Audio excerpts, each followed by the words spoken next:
All right. Turn this damn thing on. Wow. Welcome back. As we've got stuff to talk about. Gotta have it. A certain Democrat that can't assume.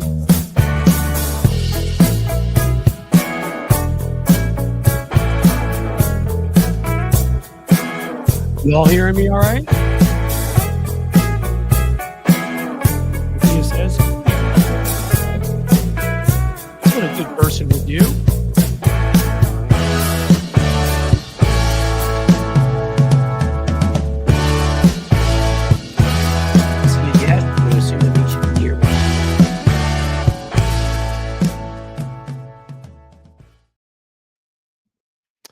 Hey, of course, I was sure that you could hear me, and then Siri decided to go off and mute me for a second. But you can hear me now, right? Because I have crushed Siri the way I'm going to crush John Fetterman today, who hasn't gotten on my last nerve.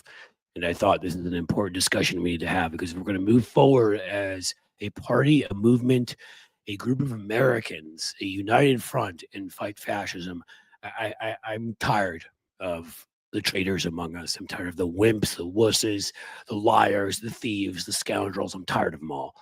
And we've had this at so many points in American history, recent American history, where Democrats have been so close to accomplishing something. Remember, it was one vote by traitor Joe Lieberman that stopped us from option to Medicare. Think about, or to a public health care option, excuse me. Think of how different everything would be had we gotten that passed. This has often been the story that the right and right-wing money or stupidity or a combination of all of the above has found a way to corrupt when we've got a bare either majority or a close minority, one or two key senators who you thought were with you. And they, and it's more pronounced with this guy. So I'm going to go off on him more because of everything he pretended to be, which he clearly isn't.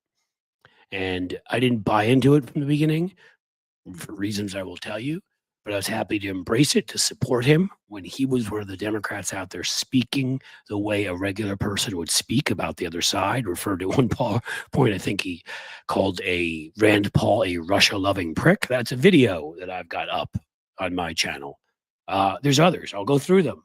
He literally, he was the way we talk about Eric Swalwell and Jasmine Crockett and Dan Goldman, Stacey Plaskett and Pritzker, people like that, is the way we talked about Fetterman. So it's not like he just went from being like a backbencher to becoming a traitor. He went from literally one of the loudest voices on the progressive side. And I've had it with him at this point because it's quite obvious what he's doing. It's not some, we need to find common ground. You can tell in people's words, it's not hard. When they've got a tone that is much harsher for their own side than they do when criticizing the other side, when they used to say the harshest things about them, you can see if somebody's heart is in something or not. Very few of these people are very good actors. And I've had it with this lazy slob, this baggy clothed loser that we defended and defended and defended as he went about breaking certain norms. And yeah, there were norms that were stupid. Nobody needs to wear a suit and tie in this day and age to the Senate or the House floor. I personally think that's stupid. But you can show up cleanly dressed, like you didn't just roll out of the gym, bench pressing and whatever, and looking like a complete slob. There is a happy medium somewhere. And yet we defended the guy for any number of things. And this is where we are. And somebody has in there, I says 1971, you've got brain damage. Look, I don't know. Was it the stroke? Was it his depression? Was it some combination? Because we defended him during those two. I don't know. Barbara Lansky, I think it is, has kind of like Sinema, actually exactly like Sinema. I told my story about Kyrsten Sinema on this show when I met her, and I'm going to tell it again. They both became sort of media darlings through being sort of influencers, being very active on social media and active in getting themselves in front of cameras, defending, very left-wing causes, defending creators and the creative class, so that the left came to love them. They built their personas the same way. And now he has done exactly what Kyrsten Sinema did. Don't get me wrong, Joe Manchin is a piece of crap, but he always was a piece of crap. We knew what he was. What he was from the beginning was the best we're getting out of West Virginia, which doesn't produce Democrats anymore. Not Pennsylvania or Arizona, swing states, where I'm sorry, but I come from a state where Sherrod Brown won almost every election he ever ran. And the only reason he lost the last one was because Trump was on the ticket. Did he moderate a little bit on a few issues because of that? Sure. Was he behind us 100%? Was he always with us? Did he rhetorically attack the position of the Democratic Party? Did he repeat Republican right-wing talking points? Sherrod Brown never did that. Tammy Baldwin from Wisconsin has never done that. John Tester from Montana, who lost his race, who had won against difficult circumstances, never did that. Okay, so it's not comparable. Doug Jones from frickin' Alabama never did that. There's a huge difference between, yeah, there are people that are more moderate on some issues, and that may be something that you disagree with them on. Fine. We don't have to agree on everything. There are some people to the left of me in the Democratic Party, some people to the right of me. There are some key civil rights issues that I won't bargain on, I won't accept. But otherwise, there are going to be some different issues. It's not that. It's you can tell when they've changed when they spend more of their time rhetorically launching bombs at their own party than the other party. That is what this slob has become. And I've had enough of it at this point. You got this continuing resolution, Democrats united against it. Looked like Schumer was going to cave, and now he hasn't. They've said the Democrats have said they'll support a 30-day one that has everything in there that Democrats want in there instead of this. I think it was a 90-day one that Trump wants that cuts healthcare and does all this. Every other Democrat said no to the BS 90-day one. Said we're going to pass the 30-day one, or the government's going to shut down. Good luck. House better take what we give them. That's what you do when you have the power to do it. That's what Mitch McConnell always did when he had a minority and used the filibuster 99% of the time it's been used in our history. But no, not John Fetterman. Not the guy that, walked around like he cared so much about his community when he was mayor of Braddock, Pennsylvania. He got a tattoo on his arm for every person murdered there. This guy who played on our heartstrings and everything. Yeah, he's good with cutting 880 million or whatever the hell it is, a billion of healthcare. Just letting people die, I suppose. That's good. That's okay. I mean, I know I've been all over the place here, but I mean, let's start where this begins, okay? And, in much the same way as Sinema was originally in the Green Party and the Democrats were just too conservative for her. Fetterman, and I'm sorry for some of you out there, but I'm going to be quite honest about this. There's a reason why back in 2016, 2017, around that time, it led me to get in disagreements with certain friends and argue people that I was very critical of Bernie Sanders. And I was critical of the movement behind him. And it wasn't because of his policy positions, because I agreed, I think, more with his policy positions overall, except for he was bad on immigration and guns. On other things, I agreed with him more overall than I did with Hillary Clinton. But he was this lone wolf type who couldn't get along with or work with anybody. Sound familiar, like Fetterman and Sinema, and felt a need to pick fights with everybody and surrounded himself by people that were just like him, that couldn't get along with anybody. There were people that were emotionally stunted. I said this at the time. The people that were supporting Bernie Sanders was the biggest problem for me. David Sirota, Glenn Greenwald, Jimmy Dore, Nina Turner, Tulsi Gabbard. These were his biggest supporters. Another one, a guy in Pennsylvania by the name of John Fetterman. Does this sort of help even add more and explain more why I wouldn't support Bernie? Because it was a feeling-based movement. It wasn't based on issues. It wasn't based on, I mean, yes, he had his issues, but it wasn't based on what could win and how you could bring together a coalition. It was based on what you're angry at. That's what Republicans do.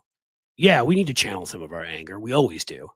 And we need to channel some populism. But when you're pure populism versus progressivism in the early 20th century sense, right?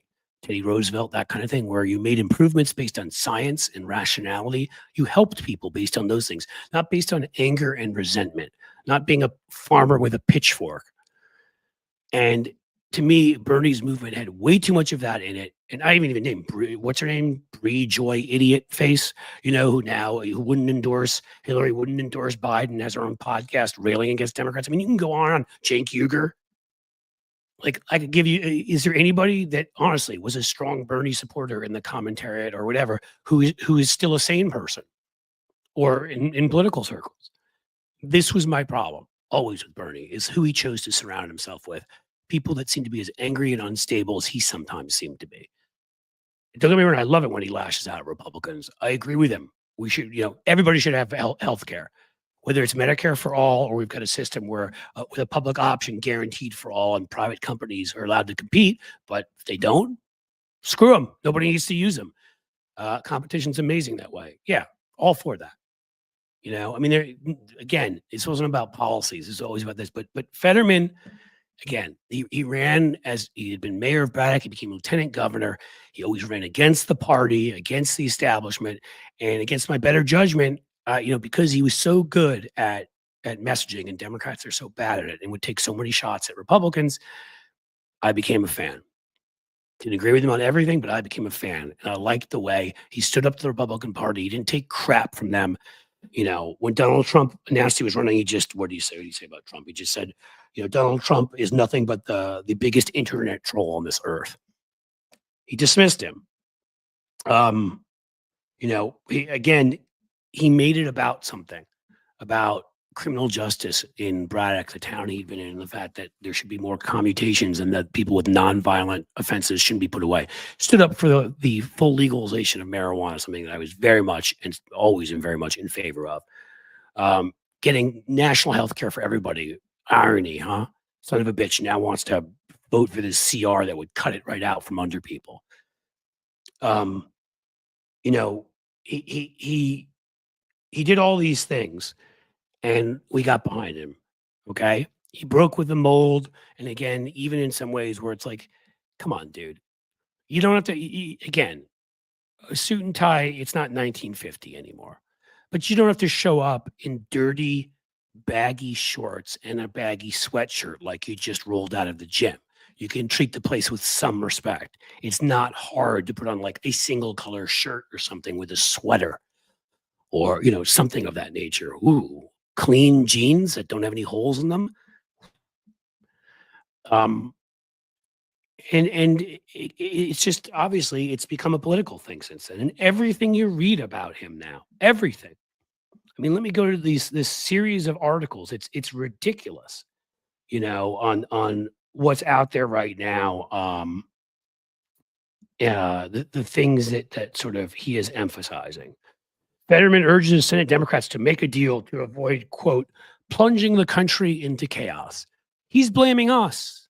Fetterman is putting on us and saying that if we don't join with a Republican bill that destroys health care, that we, not them, are plunging the country into chaos. It's funny because when they were going to close the hospital in Braddock, he refused to leave the facility so that they had to lock him up and arrest him. We all cheered him on then. Was that chaos? Making sure that healthcare facility stayed open for the people of Braddock who needed it so they would get healthcare? Is that chaos, Fetterman? I'm not going to even give you your honorific anymore because you don't deserve it, you schmuck. Did you get a tattoo for that too? You fraud. But now, oh my God, now it's chaos. It wasn't chaos when you were doing it back then, building a name for yourself, going around to different cities and recruiting creatives to move to your community because it was cheaper and all that, and it was smart. But it feels now like you built the fame for yourself by doing that and being elected America's coolest mayor by the Guardian magazine in 2012. It was a little bit more about you than it was about the people in Braddock, which you used to pretend, wasn't it? A little bit more about you. So what? You're such a coward? What are you, 6'47"? But you're such a damn coward that you see Donald Trump barely win an election in Pennsylvania and Bob Casey barely lose to a billionaire, and that's enough? Enough to scare the baggy shorts off of you? So you go around and you've become a MAGA Republican? What the fuck's wrong with you? Do you have any courage? Do you have any honor, any decency? I mean, unbelievable. What else do we have out there? He'll back a GOP spending bill to avoid a government shutdown. Oh, well, aren't you big? And the way he talks about the Republican Party versus how he talks about the Democratic Party is the tell, as I've said on all this. People give away what they really think. Fetterman urges Senate Democrats to make a deal to, quote, avoid plunging the country into chaos. Yes, we must make a deal to avoid plunging the country into chaos. Now, Republicans must come forward with a bill that doesn't cut health care to avoid plunging the country into chaos. So that's how he speaks about us. But you know how he speaks about Trump? Trump's stupid tariffs that are destroying our economy, sent the stock market crashing. We don't have to punch our allies in the mouth, Senator Fetterman said. Oh, how nice. Did you even mention the word Donald Trump in there? Did you blame Republicans in there? Did you say we don't have to punch our allies in the mouth with tariffs supported by insane right-wing Republicans? Did you say that? No. Just we don't have to punch anybody in. We don't have to punch our allies in the mouth. You know how to message better than that because I've seen you do it. So I know what you're doing. It's everybody's fault. It's not the one little whiny, crying idiot sitting in the White House, filling up his diaper and saying, tariffs in Canada, no tariffs in Canada, tariffs in Canada, no tariffs in Canada as the stock market crashes. No, it's not him. You can even lower yourself to name him in that. And I'm fucking tired of it. So get lost. And I'll sign on any primary against your stupid baggy pants ass that I can.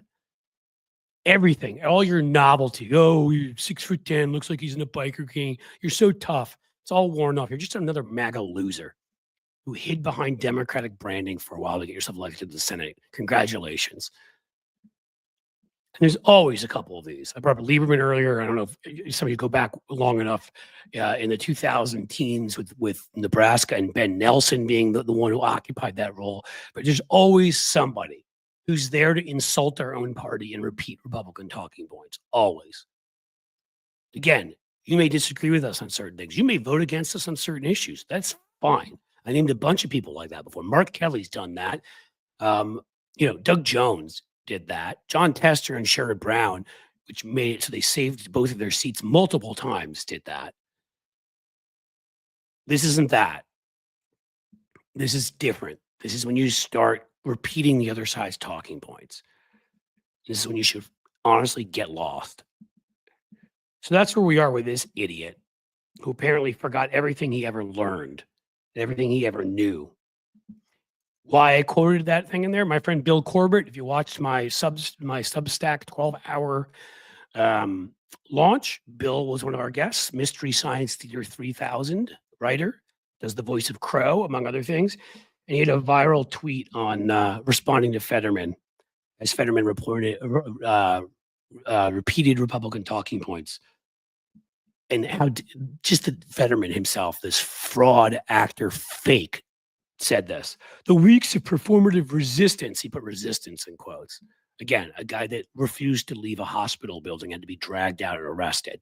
But now he's saying what we're doing versus fascism is performative resistance. From those in my party, we're limited to undignified antics. Undignified. Like what? Like showing up to the Congress in like a freaking mafia tracksuit? Is that undignified? You're really the guy to speak on dignity here. Voting to shut the government down will punish millions or risk a recession. It does risk a recession, and it will punish millions. And the alternative is worse. So the alternative is giving into blackmail and punishing people permanently who lose their health care, and then saying to the Republicans, you can do this every time, and they will. So millions, how about tens, hundreds of millions being destroyed? Sometimes there's no good answer, but there's a better answer. I disagree with many points in the CR, but I will never vote to shut our government down. Well, gee, aren't you a hero? You'll just, again, block a hospital from being shut down with your own body. And I bet if I looked hard enough, I can find more examples of him doing, performative resistance like that. So Bill Corbett responded. Bill's a comedian and damn good at it. You're a weak, lazy slob who's easily manipulated by fascists. This will be your one and only term in the Senate, after which you can finally fulfill your destiny and be a carnival geek. Yeah, he fits the carnival just about right. Thank you for that, Bill. That was necessary. Last thing I'll do here is throw it out to you guys. You can ask some questions and stuff. I'll be honest, I'm going to do my best I definitely will last the hour, but after the last 2 days and the flu, getting over the flu, I'm definitely tired. And the past few days I was lucky enough to have some folks here to help out. But today it's just lonely old me you're stuck with. So here, I'm just going to read from these videos. Senator, when did I put this one up? A year ago. Whole year ago.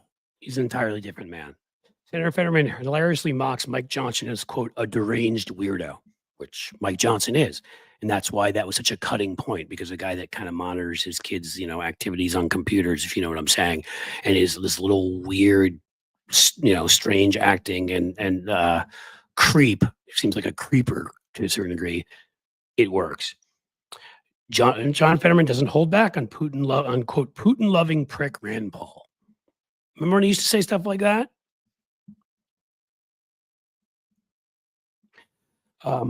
Trump slandered Fetterman at a PA rally. Fetterman torches Oz.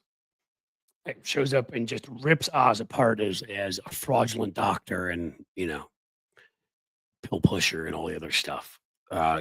His fake whatever. Hey, take the supplement. Maybe he fed some of those supplements to Fetterman. Maybe that's what this is. He snuck them in his drink. Mess with Fetterman. Watch him destroy Huckabee with one quick jab. Yeah, he went after Huckabee's daughter for spending the $20,000 or what is it, $20,000 on the lectern and ripped the crap out of them. I mean, I can go on and on like this. Ripped JD Vance on live TV for his support for Russia against Ukraine. And the thing is, I don't even know where's Fetterman stand on these issues anymore.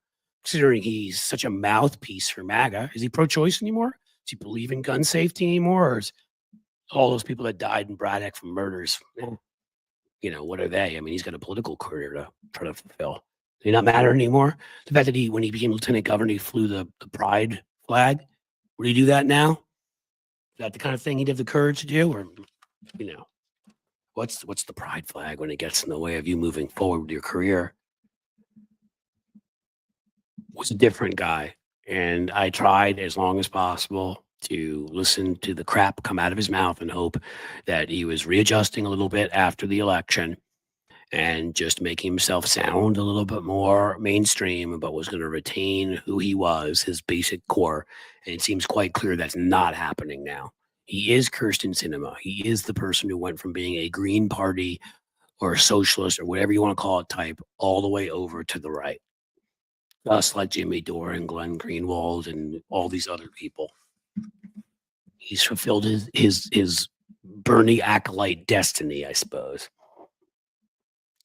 God, say whatever you want, and you can argue with me all you'd like. And I've even admitted that Bernie has had some terrific issues. And if it wasn't for what my issues with his personality, how he ran his campaign, the people he surrounded himself with, the fact that I didn't think it was the best idea to have a Jewish guy from Brooklyn with a Brooklyn accent who'd chosen to live in Vermont and, live off of somebody else's electricity for a while and chose to honeymoon in Moscow where there were videos of him singing with vodka with his shirt off. I didn't think that necessarily was the best nominee. But you know what? Okay, maybe we could have gotten around some of that. But the people he surrounded himself with was always such a huge problem for me. And it just gets worse. At least I thought, hey, at least he's got a feather in his cap when it comes to Fetterman like a year ago. There's somebody that came from the Bernie universe that's kicking butt. And now we're in the exact opposite situation. He might as well be Tulsi Gabbard. So, yeah. As Odette Tenney said, Fetterman is a traitor to the Democratic Party. He's a joke. Yes, he is both of those things. We should treat him like a joke from now on. No more defending him. I mean, no ableism. I'm not talking about the stroke or anything like that, of course. But he doesn't get a free pass for dressing like a clown. Doesn't get a free pass for sounding like a clown. He should be primaried, absolutely. Absolutely, positively. Give me the Democrat to line up. I'll start right now recruiting a Democrat to run against him. Truth of the matter is, right now, because Tom Tillis has decided to be 100% whore and not live up to, as he said privately, he was scared for his safety if he voted against Pete Hegseth. And my answer to that is that's the job. A lot of us take risks doing things publicly like this. If you can't handle the heat, get out of the kitchen, go away and let somebody else have your North Carolina seat. But because he was against Hegseth, but he was too scared, and it seems that way with anybody else, they going against MAGA, Tom Tillis is not that third vote or whatever that we need. We've got Murkowski on a lot of stuff and Collins every once in a while. But I'll tell you the truth, right now, it really doesn't, Fetterman makes no difference. because there are very few votes where this is a 50-50 vote and Fetterman makes the difference. So honestly, fuck him. If his choice were to go to the other party, he'd lose in a primary and his political career would be over. He'd get primaried from the right and he'd get destroyed. Good luck running in a Republican primary when you flew an LGBTQ flag outside and came out and strongly for choice and the things you've done. So I'm not saying I want him to leave the party, but if anybody thinks that's a threat, we don't have the votes in the Senate right now to do anything but filibuster. We don't have the votes to stop anything that is non-filibusterable, if that's a word, when they appoint, various cabinet positions, judges, all that stuff. The reconciliation for the budget. Like, if there's not a filibuster there, we can't stop them. Therefore, Fetterman's useless.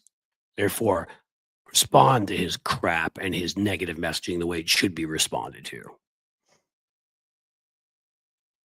What a freak. All of them, John Rankin, all of them get comfortable in Washington. I mean, yeah, that is part of the problem. God, you see the way it changes people. I'll tell you, and no offense to any of you guys, Karina, guy from the Matt McNeil show. All right. Thank you for being here, Karina. I am a guy from the Matt McNeil show, if that's what you're referring to me as. Like, I lived in Washington 8 years, and I'll be honest with you, there's a lot to love about Washington. I'm a history guy, so the history was amazing. But you can't go out anywhere without, this is what I do for a living, and you can't go out anywhere at night and have a beer or something without people talking about politics and policy. It is everywhere. It engulfs everything. And I couldn't wait to move. I was very ready when we decided we were going to raise our kids in Cincinnati to leave DC, because I didn't want to become of DC. I didn't want to go to those stupid cocktail parties with these self-appointed elites and the media and, on Capitol Hill and these little staffers who think they're God knows what. Wasn't of interest to me.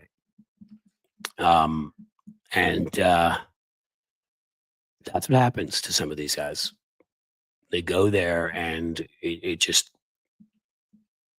the ambition, the pomp and circumstance, I guess, takes him over. I don't know that that's what happened to him. Who knows? Maybe he's gotten closer with Comrade Putin than we know about. Possibility, sure. China, Egypt, hell, we know Egypt gave Donald Trump $1 million. Nobody ever did anything about it. We know Saudi Arabia rented out whole hotel floors. I mean, we know of 5, 6 or more different entities that actively tried to, or it would seem allegedly, quite honestly, bribe the president of the United States. We've seen a lot of senators change their positions on these things too. Is it an impossible belief that one of these folks could have gotten to Fetterman? Of course it's not. I don't know. Or is he just such a wuss that he's not willing to stand up and fight for his seat in Pennsylvania? Again, besides that one election where there was a billionaire running against Casey and there was Donald Trump at the top of the ticket, besides that one election, we have won every election in Pennsylvania, most of them overwhelmingly, since 2016. Okay? Both senators during that time were Democrats. The governor we kicked out and installed a Democrat. We took over the state house. I think we came close to the state senate, but couldn't quite do it. We were winning everything. Won the attorney general's office, right? I mean, you're not sitting there in South Carolina. You're not sitting there in Oklahoma. And even in sitting there in Alabama, Doug Jones had more courage than you will ever have in your life. Baggy shorts guy.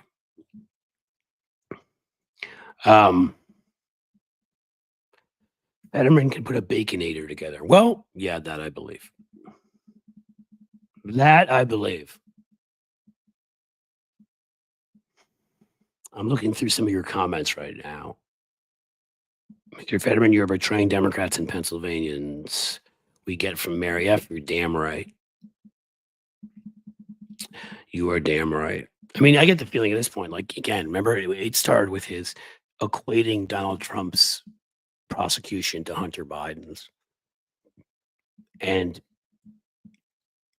you could even make an argument, just to show you I will bring nuance to this, that that they went after Trump too harshly on that specific charge, because that was something where they went and tried to throw the full book at him.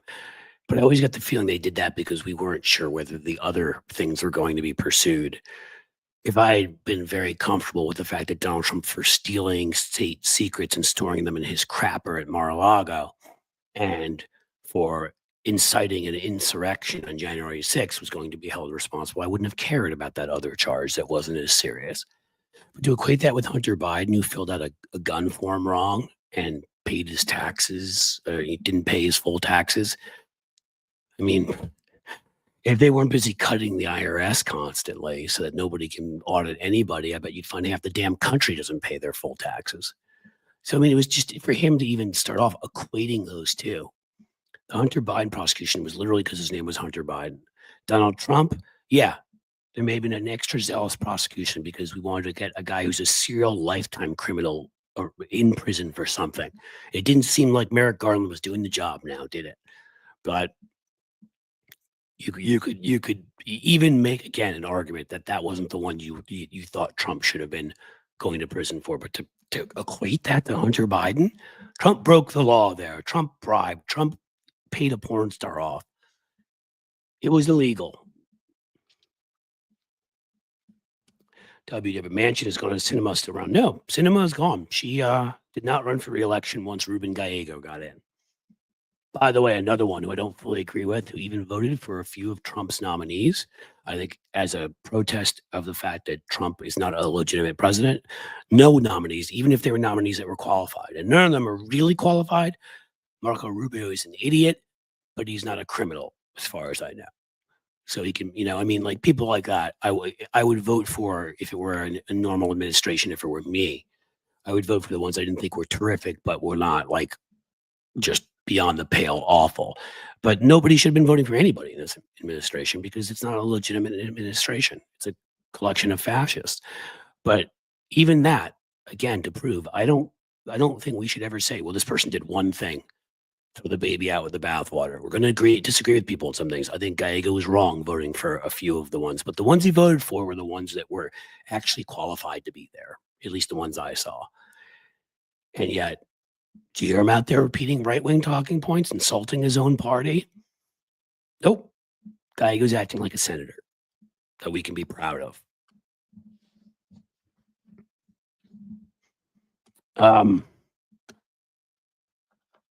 Unbelievable. So how are we all doing? Tina Bradford, Fetterman is not the piece of person we all thought he was. No, it's not the person any of us thought he was. And again, we have an answer for that. He's up in 2 years. Is it 26? Year and a half? I think he's up in 26. Good. Let's recruit now. Let's find a good Democrat who can appeal to a wide swath of Pennsylvania and recruit now. I'm done with people like him. Done. Well, Pat Ludwig, you said, of course, Fetterman was bribed and threatened like all the other ones. And you know what? Maybe that's true. Maybe that's true. But you know what else? The key phrase you use in there is all the other ones. That means a whole hell of a lot of the other ones were offered bribes and threatened. And guess what? They haven't caved because almost every Democrat in the Senate is doing the right thing. You don't have to give in to bribes and threats. And again, I'm not saying I don't have sympathy for people who are threatened, but I've been threatened before to the point of having to call the FBI. The threat was specific enough. Okay. Again, when you decide to do this stuff publicly, you take a certain amount of risk. Now, granted, Fetterman's is far more than mine. He's got a far bigger name, more famous, bigger job, all of that. But the point is that doesn't change anything. This is shouldn't for Tom Tillis, whatever. These guys are all, I don't know what Fetterman's situation is now, but I bet like everybody else, magically they all become multimillionaires when they get to the Senate. This whole, no ban on insider trading thing is quite amazing, isn't it? It's quite amazing how you can make money in the stock market when you actually know what's going to happen ahead of time. Insane. You got the money. Hire some extra damn bodyguards. Okay? I've named people before: Martin Luther King, Michael Collins in Ireland. There are people that have made the ultimate sacrifice for the cause they believe in. I'm not saying you have to do that, but I'm saying you have to be willing to take that risk for what you believe in, or you shouldn't be there. And that's okay, because not everybody's meant to be there. If that's not something you want to do, if that's not a risk you want to take, that's just fine. Leave. But we're in a moment in history where things are more unstable. There are risks. If you don't want to take those risks, leave and let somebody who will take those risks show up.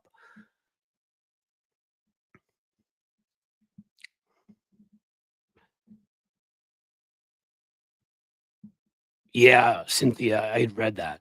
When Fetterman first, he acts like the regular guy. He went to Harvard for grad school, okay? But he acts like the regular guy, and he had all the tattoos and dresses like a biker or a gym rat or whatever. But when he was getting paid, what was it, $150 a month? I think was the pay for the mayor of Bradford, Pennsylvania. His dad was supplementing his income. So I didn't know how rich his dad was. I know he was wealthy enough to help him out, which I'd have no problem with if Fetterman had it was still sticking up for the right causes. But geez, don't lecture us on voting for the CR and voting against chaos when people are going to lose their health care, when your daddy can help pay for you to be mayor. If you're lucky enough to have that, and I've been lucky enough to have a family that can help me at times, I understand how lucky I am. So no, I wouldn't argue for getting rid of people's health care now, would I?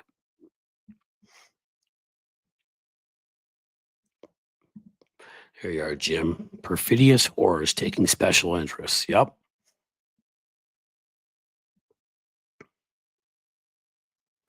He went to Albright College. I had that. I feel like I knew that at some point, Cynthia.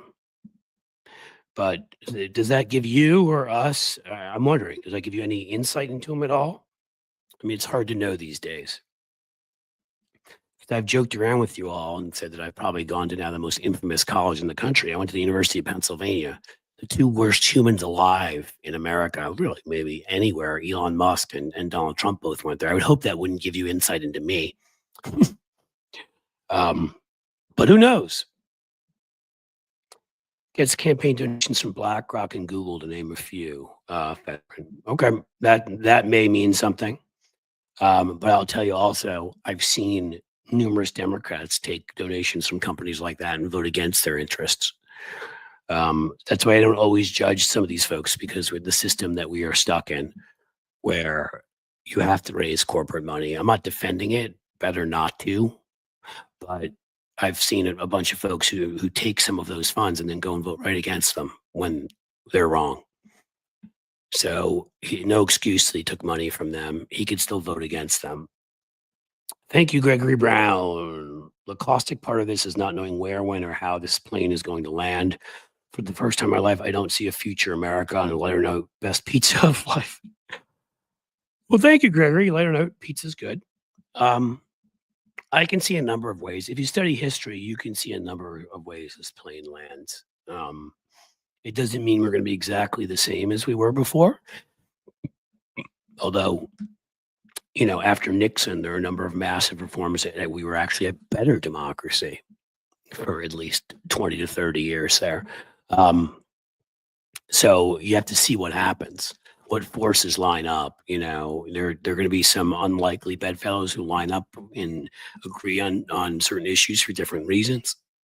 There's going to be, the public right now, Donald Trump, I believe, has the worst economic ranking right now in terms of polling he ever had, even including his first term. Elon Musk is fighting to fall below 30%. People are angry. They're ready to kick Trump and Musk and Republicans to the curb.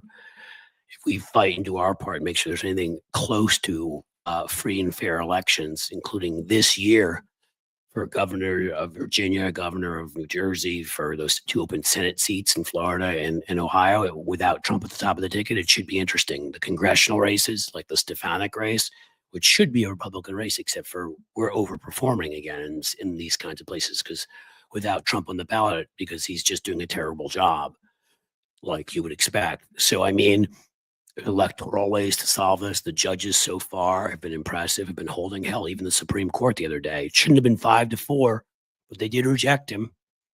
So now the right is all turned on Amy Coney Barrett. She's DEI now too, of course. That's their little slur for anybody who doesn't agree with them. Even and I've said this along the way democracies survive. And I didn't make this up. You learn this from the scholars of it, is that everybody joins together who's not a full-on fascist to fight them across the political spectrum. So yeah, I got people I used to argue with when I'd go on MSNBC and Fox News that I'm on the same side as now. And they're people that I would never even want to step in a room with, that I see doing the right thing. Certain judges and other people who've just, Trump is a step too far or 5 steps too far. There are aspects of our democracy that are working. I think it's impossible to know how the plane is going to land.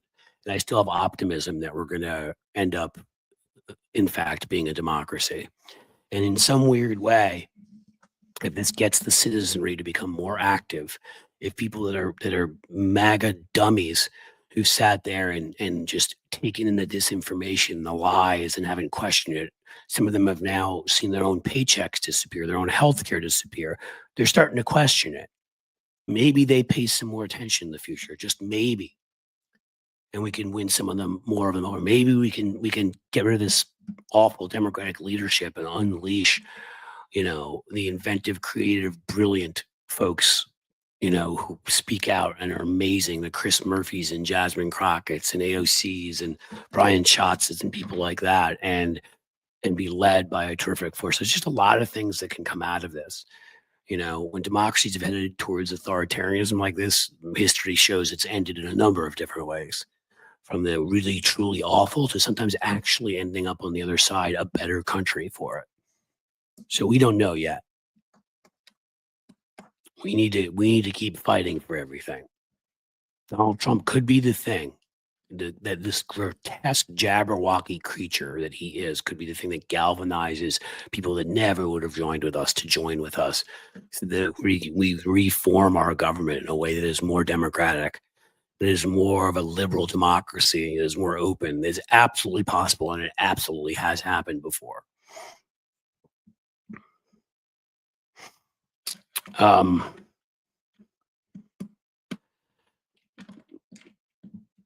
We just need to, when you say stuff like, I see Cynthia there. I wonder if Vance actually won a Senate election. One thing that, however, we have to do, and again, we control a lot of these states, if not some of the swing states, is to ensure that there is election integrity to the point of where everything is audited and trails are provided. Obviously, I want there to be paper ballot counting everywhere, but I don't know what happened federally, and I don't dismiss theories. I just say I don't know.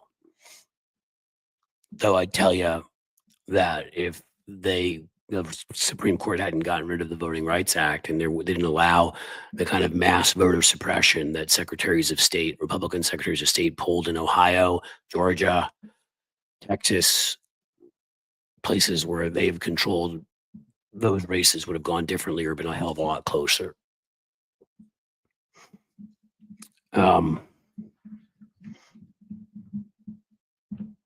We're going to have to see what happens. And listen, we're not be the first ones to be people who fought and stood up and ended up being the ones who created our own destiny. It's happened plenty of times before. If you think there's a lot of love and a lot of support for Donald Trump, be it the military, the intelligence community, there isn't. They know what he is.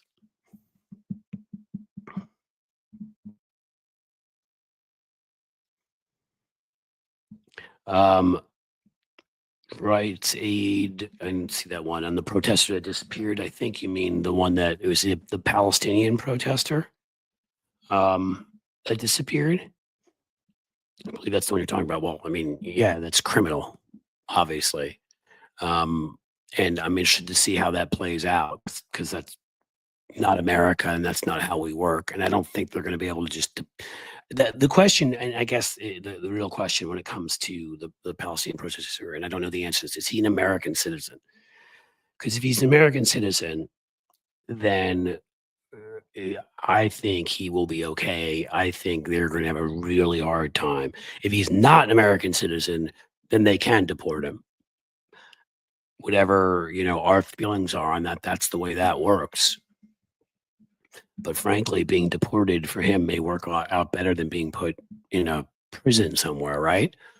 Um, so if he's not American, again, if he is American, then we need to stand up and fight that every step of the way. Um, you may have seen one of sorry, somebody's texting me that you may have seen that one of the executive orders that Trump passed, he's quietly unpassed. And I'm bringing it up because it has to do with this, which is that Guantanamo as a place for those deported are no longer going to Guantanamo. They're quietly bringing them back because the judge told them, nah, you're not doing that. Again, the judiciary stood up to Trump, which is something I think we were very scared of. So he has a green card. He's a permanent resident. That makes me think that then, again, even if you're not a U.S. citizen, that no, they should not be able to just deport him. And I would be willing to bet you the courts will not allow that. If the courts, if somehow Trump does it, we all hit the streets like we've had to on many of these things, right? You don't just get to take permanent residents and throw them out of the country. That's not how it works. But I must admit, green card is a pathway to citizenship. I must admit, I am not an expert on the different sort of variations around. I know you're a citizen. I know you're not a non-citizen, but again, permanent resident, green card, all the stuff. I should know more, and maybe I'll study up more on exactly what the law is as to what they can do and can't do. But I don't know that fully. Isn't his wife American? If his wife's American, then he's American, right? I mean, so I would think then no. Sadly, he didn't do anything for Khashoggi. He was also a permanent resident. Yeah, well, but that's sadly because those bone saw wielding fascist, vicious pieces of dung tricked him into going to the embassy in Turkey. They couldn't have done that on American soil. And Trump, of course, wouldn't do anything about it. No. But at that point, it wasn't about the courts preventing someone from being deported. They'd already done what they had done by tricking him to show up there. I mean, it's awful to even think about. It's horrific, but it's a different situation than somebody where we know about it ahead of time.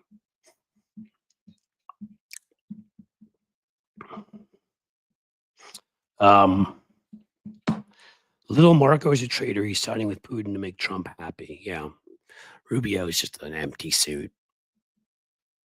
I mean, he's a pathetic empty suit who was deep in bankruptcy. He couldn't even manage his own damn money as an adult. And he was making money. It wasn't like he's making gazillions, but to the point of where when he was a House Speaker in Florida, the Republican Party credit card, he put like over $100,000 of debt on there. He defaulted on it. He on his mortgage, right? He lost his house. I mean, again, this isn't somebody who is struggling to make money. He's just not a smart person at all. Rights Aid, Rob. My pleasure chatting about it. Of course, this is what we do. I mean, thank you, but this is what we do. Listen, I've got broader beliefs, and I don't know all of his specific beliefs. And I've told you my beliefs are, which are, I don't sign up with a lot of the Free Palestine crowd because of what happened in October to Israel. I will not equate Zionism with fascism, and I think it's a ridiculous and simplistic notion. You can argue however you think what's happened in the Middle East has happened in the Middle East, but the reason for the creation of Zionism was because people like my family, from Ukraine to Germany to Austria to everywhere else they were sent, ended up being either beaten to crap and killed and their stuff stolen or thrown into concentration camps. So the belief behind Zionism is Jews could not be safe unless there was one place, just one, where Jews controlled their own fate. That's very different than saying we're superior to this other group, so we should control them. Now, I'm not going to say there aren't some people in Israel like Netanyahu believe that because he's a fascist warmonger and he should be at The Hague. But I overall think the Free Palestine movement got propagandized by Putin, and it was infused with that, and there was no nuance to any of that, and people started to forget what happened on that October day. Doesn't mean the war was fought right. It's a tough thing to discuss because there's a lot of ways that obviously Netanyahu couldn't give a crap. They happen to have their Trump in charge, couldn't give a crap if he killed innocent Palestinians and how he engaged in the war. And that I am bombing children. No. So it's hard to even have this discussion because I can give you where I stand on both sides of all of this, but that doesn't change anything. And has nothing to do with a guy that is a permanent resident who chooses to be an activist. I don't care what issue it's on. You don't get to just kidnap him and throw him out. That's not how it works. Bibi, eloquent drumbeat. Bibi's not helping this issue. Bibi doesn't help anything. Bibi is Erdogan. Bibi is Orban. Bibi is Putin. Bibi is Trump. Okay? Bibi's a fascist. Bibi should be in The Hague. If I haven't made my feelings clear enough, he's an awful, despicable, racist, scumbag criminal who Israel would do so much better if they could get rid of. But we reelected Trump. So, again, not everybody gets blamed or, you and I are responsible for Trump.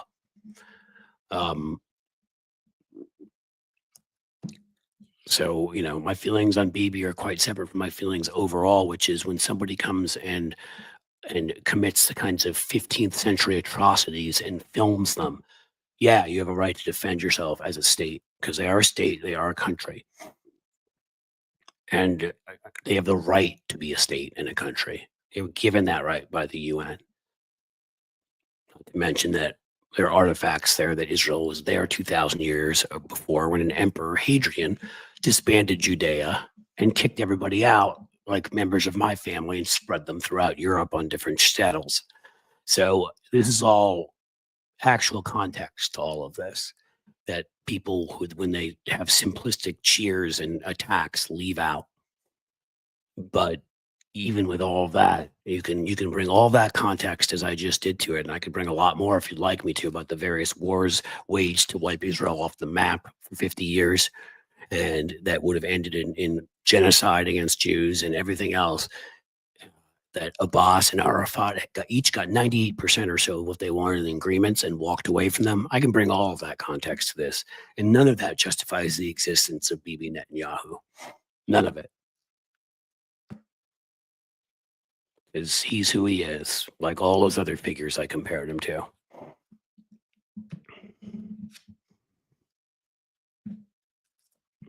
I'm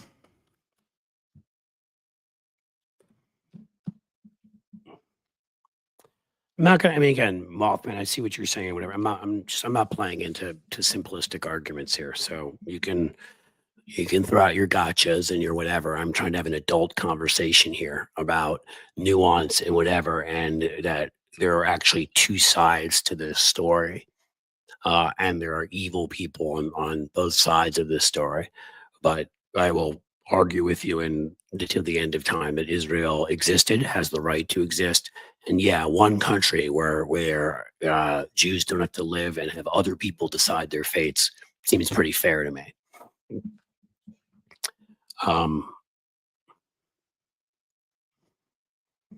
And again, Jason, you can have your opinion too. I don't tell everybody else how to think. That's how I think. That is my opinion on all of this. Oh, Mothman. Okay. Well, if I got you wrong and you agree with me, then thank you. I apologize. I must have misread. But if you disagree with me, that would be fine too. Again, I'm not saying one can't disagree with me on this. This is not easy stuff. Did Palestinians have land taken from them in the partition in 48? Of course they did. No one was going to come out of this process getting everything they wanted. Were Jews given back some of the land? And I would argue there really wasn't a ton of land there. They were. And the first thing that Israel did when they were given their land is they recognized the state of Palestine next to them, made up of Gaza, West Bank, and all of it. And then they were attacked. Okay, that's why, I mean, There's again, there's a lot of arguments to be had over this. And again, Bibi Netanyahu is the answer to nothing ever. Yitzhak Rabin was the answer. He tried to sign a peace deal and died for it. Another one in the mold of Martin Luther King and in the mold of Michael Collins, who was willing to trade away certain things that he knew would anger people on his own side because he thought it would get the best possible deal, and he paid for it with his life. WW said we can argue this forever. That's right, which is why I've told you my opinions. You're not going to change them, you being any of you, because I've long studied about this, long read about this. It's one of the main things I did in schooling. And again, it doesn't make me right. It means, though, I have strong opinions based on a lot of things that I've read and a lot of places I've visited. And so you're just not going to change my mind on this.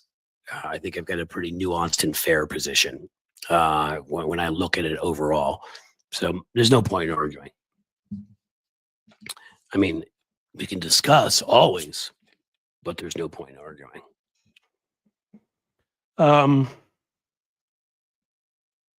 Why don't we get back to John Fetterman? We didn't need to get into a situation where we solve all the Middle East's problems. Fetterman's a much easier thing to solve. He lied and said he was one thing. He's clearly something else. I'd call that thing a coward. And now we need to get rid of him. So, you know, I spent 4 years living in Philly, but I haven't been there for a while. Those of you who are in Pennsylvania, let me know. Some good folks you think who could run. So we need to find somebody to take him out. Get a good senator in there. And of course, if anybody's going to take that out of context, as everybody always does, when I say take him out, I mean politically. My dream, no greed, no religion, John Rankin. Well, that sounds a lot like a John Lennon song, and I agree with that particular John Lennon song. So you and I are in the same place, man. I mean, it's obviously a bit naive, and it's not, you know, not really, sadly, humanly possible in our current state of our evolution. But maybe if we make it through all this in 1,000 or 2,000 years, the way we look back on Genghis Khan and stuff he did and say, that doesn't seem quite right. Maybe we'll get there.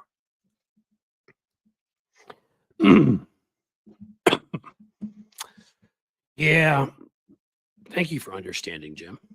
And I know that Connor Lamb ran against him in the primary, Cynthia. The thing that was interesting, though, is everybody at the time was like, Connor Lamb's the establishment, and Fetterman's the one who's really going to shake stuff up, stand up to the party leaders and all of that. And there was reason to believe that.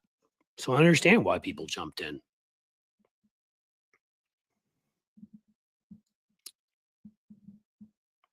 Yeah, that's the thing here. And this is a good thing because, again, it's not to say we're going to get back into the Israel-Palestine discussion, but I like this by Karen Klein. Israel-Palestine conflict is centuries old, will take complex negotiations to resolve. No one currently in power in Israel, Palestine, or the U.S. has the will to negotiate lasting peace. I absolutely agree with every word of that. And I will say to you, look, the commitment it takes to really change something around, to really take a place, any place, from an authoritarian and warring mindset to a peaceful one, and whatever, it's been accomplished a few times in history. And the time I give you, which is why I say after something horrible happens, sometimes you can change things. Look at who's probably just about our most reliable partner in Europe at this point. Germany is certainly one of them. In Asia, Japan. But you all know what we did in those places, right? It wasn't like an Afghanistan deal or an Iraq deal, which we never. I don't even want to talk about Iraq because that was an illegal war and was complete trash. But Afghanistan, there was a justification for responding to bin Laden and going in, and I support it and still do. A 6-month, year action with Army Rangers, Special Forces, that kind of thing, CIA, capture the heads of Al-Qaeda, capture the heads of the Taliban, try to strengthen some of the local groups that are more moderate, and then we need to leave and leave it up to them. That's the kind of thing that you do. Or you do what you did in Japan and Germany, and you say, you know what, we're going to stay for 50 years. And we're not just going to stay and fight wars for 50 years. We're building moderate mosques. We're building moderate schools, that aren't training people to hate. We're building up key social infrastructure. We're getting people fed. We're getting people housed. We're doing like what we did in Germany and Japan. We changed the warlike cultures that had existed and changed them into countries that became strong democracies. But that took the Marshall Plan. That took an enormous amount of money and time. And if you're not willing to do that, don't do it. You can't half-ass it. You either go and you get the guys responsible and leave right away, and it's left up to other people because it shouldn't be our fate. Or if we're going to play a constructive role, you stay a while and you invested a crap load of money in it to help bring it about, and time and effort and experts and whatever. One or the other. Free to love. Thank you. I haven't bothered any of you folks yet. So I suppose I will a little bit because I don't have that much more time to please think about super chats and super stickers. That's how I sit here with my raspy voice and almost no more flu-ridden body. And I'm able to do these things. The support you guys give me as part of this community over at Patreon, particularly now as we push, and if you could put it up there at some point, Jim, the Substack. That's what I'm going most of all because we're going to have all of our benefits. All little bennies are going to be there at Substack where you can get the written stuff and the video and the live stream and the this and the that. And you can get it for free. And then the people who are willing to pay extra will be able to get a couple extra of those a week. So please consider signing up for the Substack because we're going to bring all this together into one place where I'm really going to push folks to go. And I'll be reaching out to you folks at Patreon and at YouTube who are members.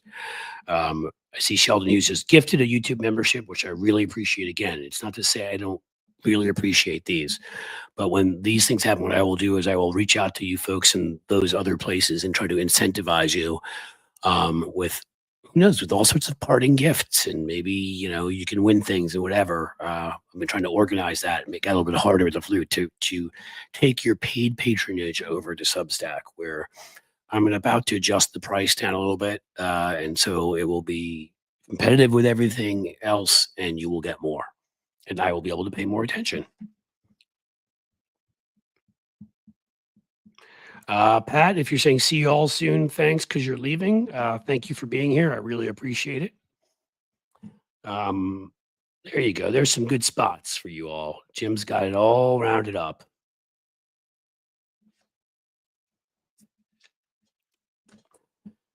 Bernie's why we're in this mess. We should have never run against Hillary. So where I disagree with you, believe it or not, I come down a little bit more pro Bernie than you, Sheds Places. He had a right to run against Hillary. I was fine with that.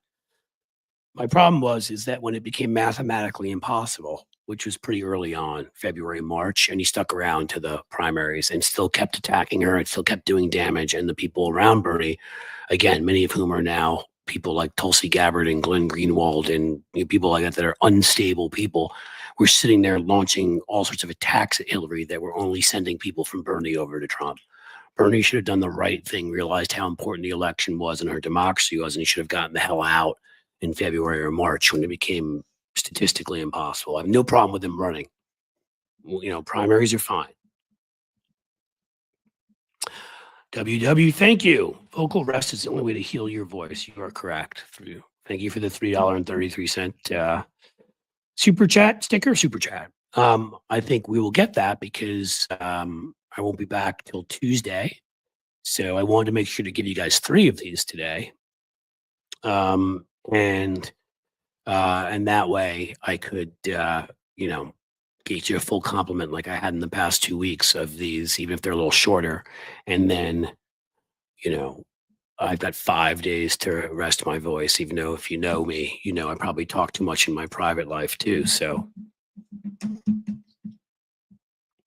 I see, Jim, are you still promoting, asking me, are you still promoting the Blue Sky situation? You can do 3-minute videos now. Interesting. And I will promote the Blue Sky situation. It's just, again, it's not a place where creators can get paid for their work. So I would encourage you all. Yes, I very much would love for you. If you're on Blue Sky, please follow me there. It's just, I have to, I've learned I must promote the places where I can, receive compensation. I spent a lot of years on Twitter, pre-Elon Twitter, sharing thoughts, ideas, messaging, videos, God knows what, for nothing, just putting them out there. And that's okay. I'm not adverse to doing stuff for free, but that's part of my work life. And in the end, um, the bank doesn't accept the mortgage check if there's no numbers written on it. Neither does the grocery store. I'm sure you know what I'm saying. I like Blue Sky, but I can't. Blue Sky is a secondary place I will put stuff up that I've already put up, at Substack, at YouTube, at the places that are willing to compensate me for my time and my effort. It's just the way it has to be. But I have nothing negative to say about Blue Sky. I'm glad they've got 3-minute videos now. I'll check that out. So what do we got? We got 5 either new members or contributions. So I don't want to have to do who's coming with me, but yesterday we got ourselves to 10. What do you guys say, considering, as I told you before, a Patreon membership, a YouTube membership, a Substack paid membership is huge, and even like a 99-cent super sticker. Do you think before I take this crazy voice of mine, after I gave you that wonderful content ripping the living crap out of John Fetterman, and this will be one of many times, that a few of you guys, so we can get to 10, can a few of you guys come with me? Be the goldfish when I say who's coming with me. Can we get a few small super stickers, super chats, super men and women? Patreon membership can be promoted through YouTube, Sue B. I didn't know that, but thank you, Sue B. Someone's going to have to explain to me how to do that. Sheldon jumps in right away because Sheldon is the $2 man. And I don't mean that as an insult. Just you've given 5 and other amounts, but most all, that's the big one. And I really appreciate that. All right, we're at 6. Come on, guys. 4 more, and I can rest this weary voice and recalibrate in our fight for democracy. Work this weekend, tomorrow, with what you give me on upgrading all the Substack offerings and everything we have over there, so that the regular schedule starts next week. You're going to get 2 of these blue letters at the beginning and the end of the week that just give you the summary of everything. You're going to get a special column, a special video from David Schuster, a special New York Times pitch bot. That'll be a paid feature. We're going to start doing a live stream once a week. We're going to really up the game over there. And look at this from question mark, like it, a $5 super chat. Thank you. You guys come through. And then, who would not want pounds when we're from America and we know the dollar? They're going to turn the dollar into like 0.118th of Bitcoin if they can. Thanks, Cliff. Peace from the UK. The world needs U.S. awareness. Al Yorkie, thank you very much. It does. I love your country. I'm a huge Arsenal fan. I lived in Brighton when I went for a semester in summer to the University of Sussex, and get back as often. I've probably been back maybe a dozen times. I love the UK. Look at that. Carol's been a member for 4 months. 4 more what? You're late. 4 more months. That is fantastic. Look, we hit 10. I don't know how we did it, because I must have missed some stuff, because you guys are very tricky. What did I miss? Belfast Bob got me a $5. Oh, 5, is that a euro super sticker again? I trust the euro more. I will go with the euro or the pound. Euros and pounds, baby. That's where it's at. And I told you about Carol. Oh my gosh, you guys have done it. Look at that. Look how easy that was. And you didn't have to come in, as I said. This is I hate even asking at all, but I will never sit here and ask you for large contributions or anything. The little things here and there that you could afford that help just keep the ship on course, so to speak, that keep me from having to figure out, go and pitch people for large amounts of money so that I can show up in the Senate in baggy shorts and a sweatshirt and insult my own party and, maybe accept a bunch of rubles for it. Not that I know anything. And Carol back has gifted a Cliff's Edge membership. I absolutely appreciate that. Thank you, Carol. That is very kind of you. I think we've covered the main point today. We had an interesting conversation on the Middle East, and I'm glad that actually everybody in there that I saw, we were all mature adults about it, because it's one of those issues that we disagree to a certain degree on. But you know what? The ones that I don't like when it comes to the Middle East are the extremists on either end. If you're an extremist, I don't want to talk to you, because that means you devalue the lives of people on the other side. If you bring context and an argument and nuance to it, we can always get along. And the same thing with, when we have a great conversation about Fetterman and what we need to do with the Democratic Party. Like, we need to, I'm not one to jump on Democrats right away. it's the only viable institution that can support democracy in this country. A lot of the party is good. A lot of the people are speaking up. We got new leaders breaking out who aren't going to just accept the old way of doing things. And I give people more chances. But when somebody like Fetterman steps over that line too many times and makes it obvious who he is, I'm wearing sweats with a bathrobe over. I guess you could say I'm a slob. WW. Well, WW, are you in the Senate right now? I wear like my sweatpants and like whatever in my house all the time. I think that is a little different. Torvy Cat, much love, Cliff. Thank you. Oh, what do we got here? Everyone support the Veterans March, please. All right, Teresa Johnston. Yes, the Veterans March. We must support that. John Rankin, I did see the protest at Trump's place, and that was awesome. When is the Veterans March again? I'm sorry, I have been sick. I'm putting Veterans March in here in Washington to defend the Constitution. Good. When is it? March 14th. Well, that would be tomorrow. So yes, support the Veterans March tomorrow. If you're in the DC area, if you can get there, go. It's an hour or two. You can drive there quickly. Go and march. If not, share it. I'll be sharing it all over social media, and I can now be thankful. That my good friend Teresa here reminded me. Absolutely. Protests are good. Jim Williams, $20. Enjoy your perm tomorrow. Thanks, Jim. I wish I could tell you that we celebrate these kinds of things and paid attention to them, but we're very agnostic. I married a married Jew who marries a lapsed Jew who marries a lapsed Presbyterian. I'm not sure what that gets you, but not much in the way of religious activity. I want my kids to choose what they wish to be. I want them to believe in something bigger than themselves, that caring for others is important, that empathy is important, that achieving life's goals are important, that being better people than they were the day before is important. And I'm trying to teach them all of that. And I think that can be taught through moderate religion, or I think it can be taught without it. And I'm doing the latter. But I appreciate the wishes on Purim, because again, that's what's important, is that we all respect each other and wish each other the best on those kinds of days. I think that's it. I ended up with 12, and I was asking for 10 little bonuses. So you guys have gone far beyond.